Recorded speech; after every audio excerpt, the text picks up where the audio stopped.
CH63 untitled chapter शादी का मुहूर्त हो गया था। सारे मेहमान माथुर निवास पहुंच चुके थे।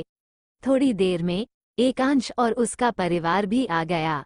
काव्या जी, सौम्या, तुषार, मिहिर और एकांश वार परिवार से इतने ही लोग थे और मिहिर के कुछ खास दोस्त भी शादी में शरीक हुए थे। माथुर निवास के बाहर मीडिया की भीड़ इकट्ठा हो गई थी, जिसे एकांश के बॉडीगार्ड संभाल रहे थे। मीडिया कब से इस ताक में थी कि एक नज़र वो लोग एकांश को दूल्हा बने देख पाए, लेकिन एकांश अभी तक किसी की नज़र में नहीं आया था। हालांकि उसकी गाड़ी वहीं से गुजरी थी। इधर माथुर निवास के बड़े से हॉल में हवन चल रहा था। अनिका का घर माथुर निवास भले ही ओबरॉय मैंशन से कहीं ज्यादा छोटा था, मगर इतना बड़ा था कि सारे मेहमान आराम से वहां एंजॉय कर पा रहे थे। एकांश स्टेज पर पहुंचा। दूल्हे के कपड़ों में एकांश बहुत ज्यादा हैंडसम लग रहा था, बिल्कुल लड़कियों के ड्रीमी ग्रूम की तरह। एकांश इस वक्त white, golden and red colour के एक्सपेंसिव शेरवानी में था, माथे पर सेहरा सजाए। एकांश बहुत प्यारा लग रहा था, मगर चेहरा वही खड़ूस वाला। हर बार की तरह कोई भाव ही नहीं थे उस चेहरे पर। तुषार घरवालों के साथ शादी की जरूरत देखरेख करने में बिजी था। वही मिहिर जो कि इस वक्त डार्क ब्लू कलर के शेरवानी में था, एकांश को देखकर सौम्या से बोला, अंडस्को भाई कितने हैंडसम लग रहे हैं ना, मुझे तो भाभी को देखना है। अब जब ग्रूम इतना हैंडसम है तो ब्राइड तो उफ कहर ही ढा देगी। तभी सौम्या मन ही मन दांत पीसते हुए बोली, अंडस्को ब्राइड माय फुट, आज अच्छी तरीके से उसकी बैंड ना बजा दी ना। मैंने तो, मेरा नाम भी सौम्या मेहरा नहीं। मेरे ऐसों से शादी करेगी वो, औकात नहीं है उसकी। अब तुम सब देखते जाओ मैं क्या करती हूँ। मुझे किसी तरह अनिका के कमरे तक जाना होगा और उसको बेहोश करके उसके कपड़े मुझे पहनकर तैयार होने हैं। शादी तो एकांश से मैं ही करूँगी। आइडिया बहुत पुराना है लेकिन मेरे काम का है। अब देखती हूँ मेरे ऐसों की शादी उस मिडिल क्लास अनिका से कैसे होती है। सौम्या इस वक्त पर्पल कलर के खूबसूरत लहंगे में थी, मगर उसका दिमाग अनिका के लाल जोड़े को पहने और उसके होने वाले पति को छीनने के लिए चल रहा था। सौम्या सबकी नज़रों से बचते बचाते अनिका के कमरे की तरफ जाने लगी और थोड़ी ही देर में छानबीन करके वो अनिका के कमरे तक पहुंच ही गई। अनिका इस वक्त अपने सबसे चहेते कमरे को निहार रही थी, जिसे उसने बचपन से अब तक कितने अच्छे से सजाकर डिजाइन करवाकर अपना फेवरेट बनाया हुआ था।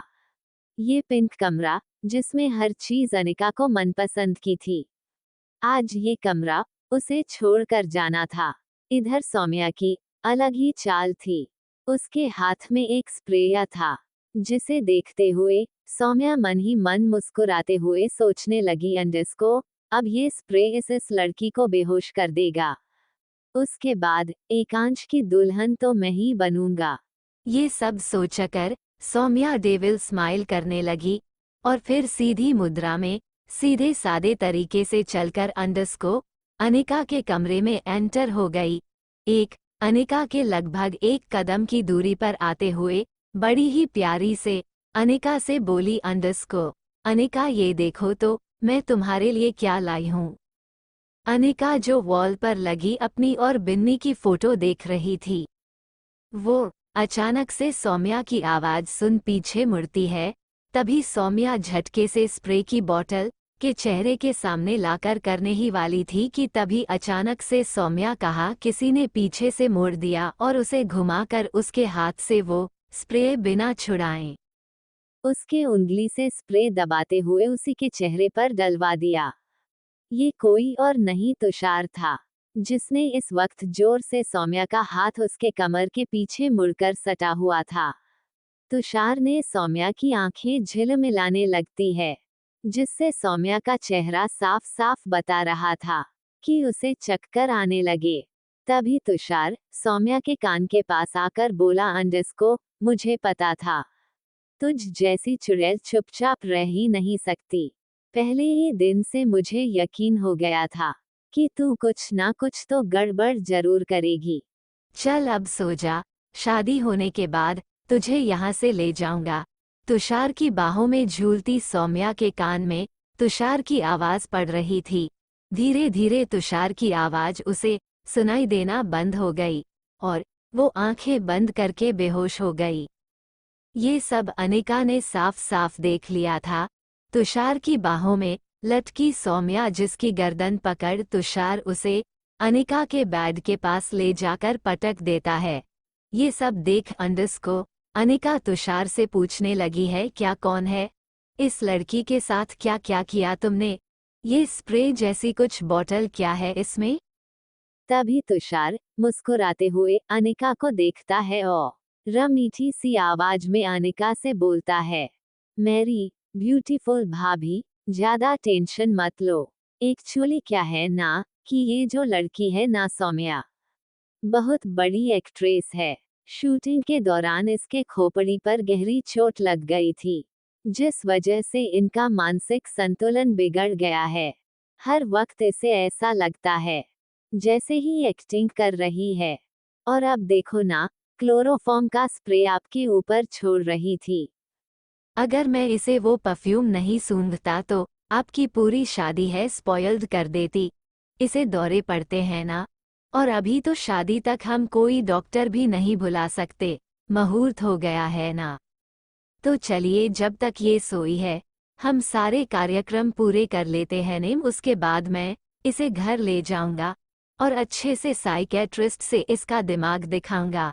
अनिका आंखें बड़ी करके बेड पर पड़ी सौम्या को देखते हुए कहती है, अंडस को, बेचारी इतनी कम उम्र में ये लड़की पागल हो गई है। भगवान प्लीज इसे ठीक कर देना। तभी कमरे में रागिनी जी और सुनीता जी आई, जो बेड पर पड़ी सौम्या को देखते हुए तुषार से पूछती है अंडस को कि इसे क्या हुआ। तुषार उनको भी वही बहाना बनाकर बता देता है। तभी सौम्या जी और रागिनी जी अनिका को देखते हुए कहती है, बेटा नीचे चलो, जयमाला का वक्त हो गया है। बाहर मीडिया वालों की इतनी भीड़ जमा हो गई थी, एकांश को अपने आप को कवर करके आना पड़ा। ये मीडिया वाले ना कहीं प्राइवेसी रहने नहीं देते, बेचारा धूमधाम से बारात भी नहीं ला पाया। चलो अब, अनिका गहरी सांस लेकर छोड़ते हुए हाँ में सिर हिलाती है। तभी सुनीता जी अनिका से पूछती है, तुमने तो कहा था बिन्नी आ जाएगी, अभी तक नहीं आई है। वो और वीर भी न जाने कहाँ गायब हो गए हैं। प्रश्नवाचक चिन्ह प्रश्नवाचक चिन्ह। बिन्नी का फोन भी नहीं लग रहा। मुझे तो कुछ समझ ही नहीं आ रहा, क्या करूं इन बच्चों का मैं। तभी अनिका मुस्कुराते हुए सुनीता जी के हाथ पर हाथ रखते हुए कहती है, कुछ मत करिए चाची, वो लोग आ जाएंगे, आप चलिए। सुनीता जी को जवाब देने में तो अनिका बिल्कुल नहीं हिचकिचाई, मगर अंदर ही अंदर उसे ऐसा मन कर रहा था कि अभी फूटकर रो पड़े। ये जो कुछ भी हो रहा था उसे अनिका भले ही हल्के में ले रही थी और अपनी मर्जी से सब कुछ कह रही थी, मगर सच्चाई तो ये है कि वो इन सब से निकलना चाहती थी। मगर अब ये नामुमकिन था। एकांश ने किया बिन्नी को आजाद। अब सारे इंतजार खत्म हुए। आखिरकार वो घड़ी आ ही गई जब मंडप में भगवान को साक्षी मानकर अनिका और एकांश 7 वचनों के साथ 7 फेरे लेने वाले थे। दूल्हा बने खड़ा एकांश तब बिल्कुल हताश रह गया जब उसने सीढ़ियों से दुल्हन के लिबास में उतरकर आती खूबसूरत अनिका को देखा। अनिका के सिर पर छत की तरह सुंदर लाल चुनर 4 लोग लिए उस पर छाया दिए हुए थे। अगल बगल सुनीता जी और रागिनी जी अनिका का भारी भरकम लहंगा संभालने में उसकी मदद कर रहे थे। एकांश एकटक सिर्फ उसी के लिए सजी सवरी अनिका को अपनी गहरी काली आंखों और इमोशनलेस चेहरे के साथ देख रहा था। अनिका की सीढ़ियों से नीचे उतर गई थी और स्टेज पर आने के लिए जब वो आगे बढ़ी तो अचानक ही उसकी नजरें एकांश से टकरा गई और एकांश को देखकर गुस्से में मन ही मन वो बोली, अंडस को, मैंने कभी एक्सपेक्ट नहीं किया था कि मेरे साथ ये सब होगा। इस राक्षस की दुल्हन में कैसे बन सकती हूँ? खड़ूस कहीं का, मेरी ही किस्मत इस लड़के के साथ जोड़नी थी क्या भगवान? अनिका को ऐसे देख रागिनी जी उसके हाथ पर हाथ रखकर उसे देखते हुए इशारे में क्या हुआ पूछती है अंडस को। तभी अनिका नामे सिर हिलाकर मुस्कुराने लगती है और स्माइल करते स्टेज तक जाने लगी। तभी तुषार जो कि एकांश के बगल में ही खड़ा था, एकांश को अपना कंधा मारते हुए बोलता है अंडस को, अरे चुपचाप खड़े खड़े क्या देख रहा है? जाकर भाभी को हाथ देना स्टेज पर चढ़ने के लिए अंडस को। वैसे तो एकांश तुषार की कोई बेतुकी बात नहीं मानता था, लेकिन इस बार उसने हाँ में सिर हिलाया और चुपचाप स्टेज की सीढ़ियों की तरफ जहां से अनिका आ रही थी वहां आकर अनिका को अपना हाथ दिया। एकांश का हाथ देखते ही अनिका उसे घूर कर देखने लगी, लेकिन घरवालों के होने की वजह से उसने एकांश का हाथ थाम लिया और उसके सहारे स्टेज पर चढ़ने लगी। तभी एकांश अनिका के कान के पास आते हुए सर्द आवाज में बोलता है अंडस को, तुम्हारे लिए एक छोटा सा सरप्राइज है बेबी अंडस को, सामने देखो और हाँ अपना मन मत बदल लेना। सामने खड़ी तुम्हारी खुशियों को ग्रहण लगाने के लिए मेरे 4 आदमी रिवाल्वर लिए खड़े हैं। अनिका की नजर सामने दूर घर के मेन दरवाजे पर पड़ी, जहां देखते ही अनिका की आंखें नम हो गई। उसके होंठ कांपने लगे, अंदर से वो पूरी भावुक हो गई और लड़खड़ाते जबान से उसके मुंह से एक ही नाम निकला, बिन्नी। अनिका तेजी से स्टेज से नीचे उतरी और अपना भारी भरकम लाएगा संभालते हुए भागते हुए वो घर के मेन डोर तक पहुंची। बिन्नी भी थोड़ा आगे बढ़ी रही थी, मगर उसके कदम बहुत ज्यादा लड़खड़ा रहे थे। अनिका चंद ही पलों में बिन्नी के पास आ खड़ी हुई, उसे भावुक नजरों से देखते हुए झट से उसे अपने सीने से लगा लिया और अपनी आंखें बंद कर ली। बिन्नी ने भी अनिका को अपने से बिल्कुल चिपकाया हुआ था। दोनों इस वक्त बहुत भावुक थी। 2 मिनट बाद अनिका ने बिन्नी को अपने सामने किया और उसके चेहरे को देखते हुए बोली अंडस को, तू ठीक तो है ना बिन्नी? बिन्नी हाँ में सिर हिलाती है। बिन्नी इस वक्त नॉर्मल कपड़ों में थी, जिसे देख रागिनी जी बिन्नी से बोलती है, अरे तेरी दोस्त की शादी है आज बीनी, तू बिल्कुल भी तैयार नहीं हुई। चल मैं तुझे अनिका के कपड़े देती हूँ। अनिका रागिनी जी को देखकर हाँ में सिर हिलाती है और चिंता भरी आवाज में वो से अनिका धीमी आवाज में बोलती है, अनिका मुझे तुझसे अकेले में बात करनी है, चल मेरे साथ। बिन्नी अनिका का हाथ पकड़ लेती है और उसे साइड के ही रूम में ले जाने लगती है। तभी अनिका की नज़र घर के बाहर खड़े बॉडीगार्ड पर पड़ती है, जो इस वक्त बिन्नी को ही निहार रहे थे। एक नज़र उन सबको देखती है और फिर बिन्नी को। वो समझ गई थी, अगर कोई गलत स्टेप उसने लिया तो क्या होने वाला है। बिन्नी अनिका को पास के ही रूम में ले जाती है और उसे अंदर करते हुए कमरे का दरवाजा लगा लेती है और अनिका के सामने आते हुए अनिका के चेहरे को गौर से देखने लगती है। वो अनिका से सीधे पूछती है, अंडस को ये क्या ड्रामा एक्सेप्ट कर है तूने? पहले मैं सोच रही थी कि तुम लोगों का कोर्ट के दस्तावेजों पर साइन हो ही गया है और शादी कर ही ली है तुमने, तो ठीक है। लेकिन मैं जान चुकी हूँ कितना घटिया इंसान है। उसने मुझे किडनैप किया और उसके बदले तुझे मजबूर किया कि तू समाज और दुनिया के सामने उससे शादी करें। ये मैं बिल्कुल बर्दाश्त नहीं करूंगी। तू अभी के अभी शादी के लिए मना कर रही है और सबको सच सच बता दे कि किस तरह एकांश ओबरॉय ने तुझे हर स्टेप पर ब्लैकमेल किया, यहाँ तक कि उसी ने आरव को हॉस्पिटल तक पहुंचाया। और तुझे तो पता है ना, उस इंसान के साथ तू कभी खुश नहीं रहेगी। अनिका उससे अच्छा तो आरव है, जो तुझसे बहुत प्यार करता है। क्या उसे पता है इन सब चीजों के बारे में? अनिका गहरी सांस लेकर छोड़ते हुए जवाब देती है, उसे कुछ नहीं पता क्योंकि मैंने वीर भाई को मना किया था उसे कुछ भी बताने के लिए। और ये शादी अब नहीं रुकेगी, सबको बता चुकी हूँ और तू भी कान खोल कर सुन ले। चल जल्दी से तैयार हो जा, मेरे फेरे होने वाले हैं। और फिर अनिका बिन्नी के चेहरे को अपने हाथों में भरते हुए बोली, अंडस्को, मैं नहीं चाहती कि मेरी दोस्त मेरी शादी में बिना डांस करे रह जाए। बिन्नी बोलने की कोशिश करती है, अंडस्को, लेकिन अनिका तू। अनिका, अंडस्को, बस बहुत हुआ, अब कुछ नहीं सुनूंगी मैं। बुआ जी के साथ मेरे कमरे में जा और मेरा सबसे फेवरेट लहंगा पहन कर आ। मैं चाहती हूँ कि वीर भाई और तू मेरी शादी में एक ब्यूटीफुल सा डांस करें। थोड़ी देर में अनिका बिन्नी को कमरे से बाहर ले आई। रागिनी जी बिन्नी को तैयार करवाने के लिए ले गई और उसके बाद जयमाल की रस्में शुरू हुई।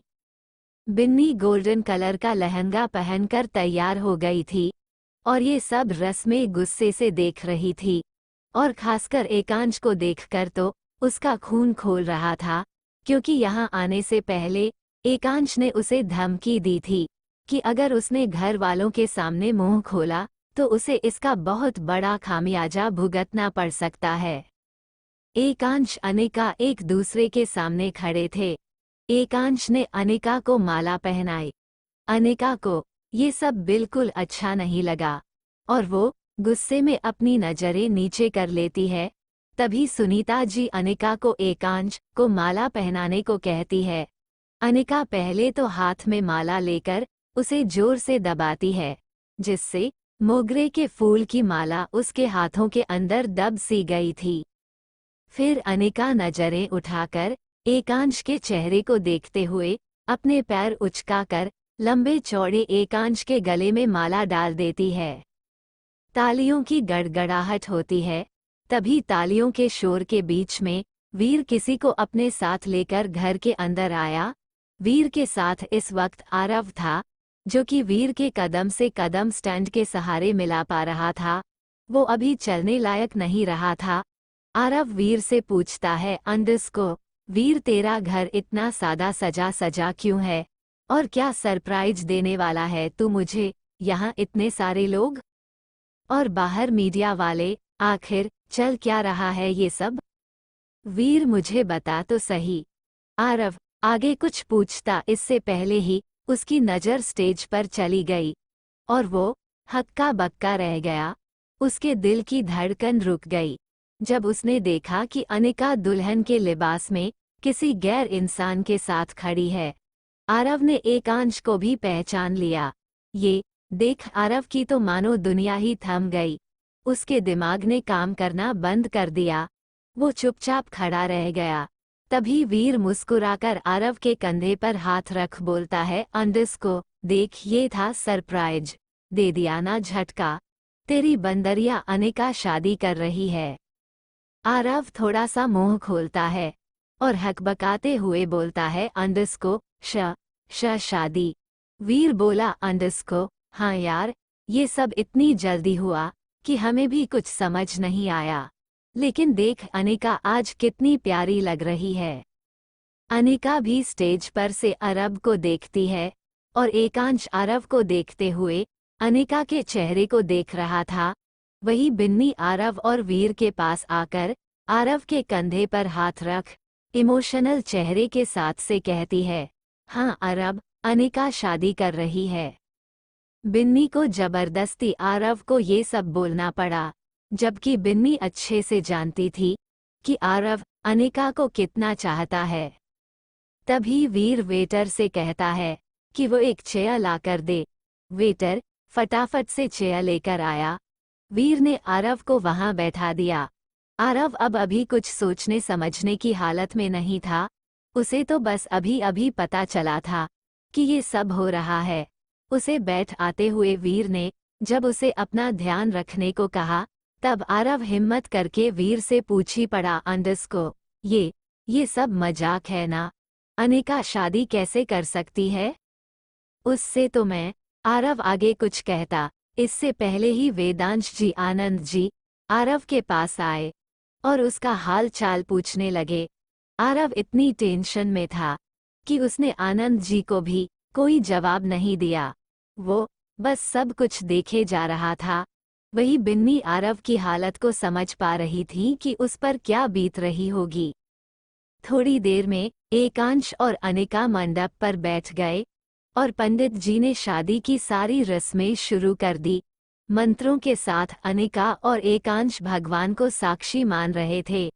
वेदांश जी ने अनिका और एकांश का गठबंधन किया और कन्यादान। तभी पंडित जी ने एकांश और अनिका से कहा, अंडस को वर वधू फेरों के लिए खड़े हो जाए। अनिका बेमन से खड़ी तो हो गई थी, मगर फेरों के लिए वो कदम नहीं बढ़ा रही थी। एकांश आगे चलता है और जब उसे एहसास होता है कि अनिका आगे नहीं बढ़ रही, तो वो पीछे अनिका की तरफ देखता है। अनिका की नजरें नीचे झुकी हुई थी और उसका चेहरा साफ गवाही दे रहा था कि वो आगे नहीं बढ़ना चाहती। तभी एकांश ने अनिका का हाथ पकड़ लिया और उसे पकड़कर उसके साथ फेरे लेने लगा। फिर उसने अनिका को आगे किया और बाकी के फेरे अनिका ने आगे रहकर बेमन से पूरे किए। फेरे होने के बाद दोनों वापस से बैठ गए। पंडित जी ने फिर से कहा, अंडस को अब वर वधू को मंगल सूत्र पहनाए। सुनीता जी एक आज के आगे मंगल सूत्र बढ़ाती है और एकांश मंगल सूत्र उठाकर अनिका के गले की तरफ बढ़ाता है, जिसे देख अनिका की आंखें बड़ी हो जाती है। बैकग्राउंड में मंत्रों की चल रही आवाज इस समय को और पवित्र बना रही थी। और फिर एकांश अनिका की गर्दन में मंगलसूत्र पहना दिया और फिर बारी आई सिंदूर की। एकांश ने एक चुटकी सिंदूर लिया और उसे अनिका के माथे की तरफ बढ़ाया। बिन्नी ने ना चाहते हुए भी अनिका के सिर से मांग टीका उठाया।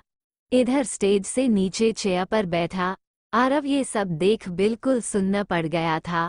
वो अपना सिर ना में हिला रहा था, मगर वो आगे कुछ कहता इससे पहले ही एकांश ने अनिका की मांग में सिंदूर भर दिया। आरव झटके से खड़ा हो गया, मगर अब बहुत देर हो चुकी थी। वही अनिका आंखें बंद करके अपने माथे पर एकांश के लगाए सिंदूर का अनुभव करती है। उसकी दिल की धड़कन भी रुक गई थी। पंडित जी की आवाज आती है, आज से आप दोनों पति पत्नी हो गए। आज से आप दोनों जन्म जन्मांतर के अटूट रिश्ते में बंध चुके हैं। पंडित जी की बात सुन अनिका एक नजर एकांश को देखती है। अब उसे पूरी दुनिया रुकी हुई नजर आ रही थी, जैसे अब सब कुछ खत्म हो चुका है। इधर आरव खड़े खड़े सारा तमाशा देख चुका था। वो सीधे अनिका की शादी के जश्न से निकल गया और उस घर से दूर आके खाली सड़क पर लड़खड़ाते हुए तेजी से चलते, अपने आंसू पोंछते हुए गुस्से से अकेले कहीं जाने लगा।